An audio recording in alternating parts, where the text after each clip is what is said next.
Stringer, Aveley has a rich tradition of independents standing in by-elections and elections here, and you're no exception. Why are you standing?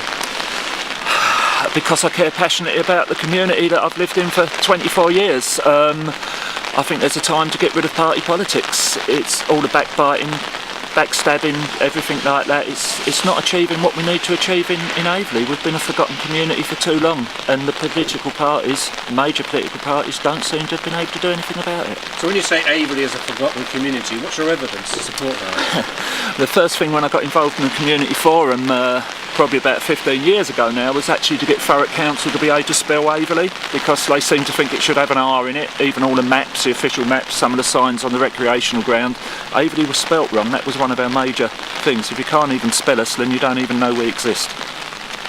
But here in 2014, what are the issues that going door to door you found are a big factor? The main issues door to door are, of course, the ridiculous situation in a doctor's surgery trying to get an appointment. I spoke to a lady the other day. Her husband had died a few days before. She's tried to get an appointment, obviously sleeping problems, maybe a bit of bereavement counselling. She can't get an appointment till the 22nd of December. Now that's just not acceptable at all. Plus, of course, when you go in there, there's nothing welcoming about it. You're talking to like someone in an army pillbox. There's a little hatch that you have to talk through. There's nothing welcoming about it. You go to doctors because you don't feel well. You need a bit of sympathy and a smiling face. You don't need someone scowling at you from behind a hole in a wall. That's just not acceptable. And there is something about that, because there's several doctor surgeries around Thurrock that have been given that band 1, and we've got to make sure people know what that means. But of all the ones, it's the Aveley one that I found on our side has got most comment. Clearly, it's really rattled people in Aveley, hasn't it?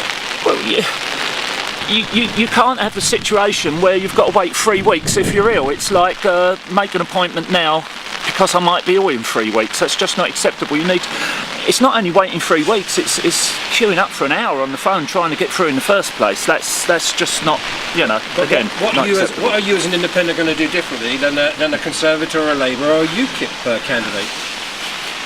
That's a difficult one. It's not something I'm not going to promise I can solve problems. All I'm going to promise is that I will tackle them, I will fight them, I will give feedback on them. The main problems is the extra housing here. Like, if we can't cope with the doctor's facilities at the moment, how on earth are we going to cope with another 1,000 houses, another 2,000-3,000 people as well? I can't promise what I can do to doctor's surgery, but there has to be something we can do about it. It's just not acceptable for it to carry on the way it is.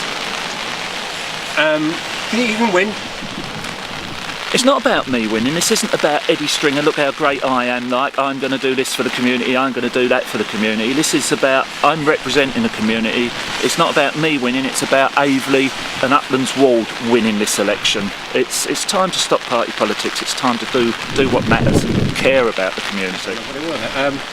A lot of the public meetings in Aveley do planning applications, the ones that we've seen here. People have said, I bought in to live into a village. You seem to be changing my place into a town. That's a real concern for people here, isn't it? That's right. I moved to Aveley. I moved out of Ilford to Aveley 24 years ago. I fell in love with Aveley because it was countryside. My aunt and uncle lived in the mill in Aveley in 1931. I've got photos of them playing tennis on the tennis courts. That's now the bypass. Well, it's not a bypass now because they've obviously dug it up and made it an ordinary road. So yeah, my roots go back to Aveley to 1931, I suppose you can say. And I fell in love. I moved into Purfleet Road. Fell in love with Aveley, the open spaces, the horses fields. It's all gone, and it's not just housing. It's industrial. They want to start putting warehousing up at the bottom of the road and things like that. And it's just not Aveley anymore. It's not a village anymore. And then, of course, to call a new development the village, that's just rubbing salt into the wound. That's disgraceful.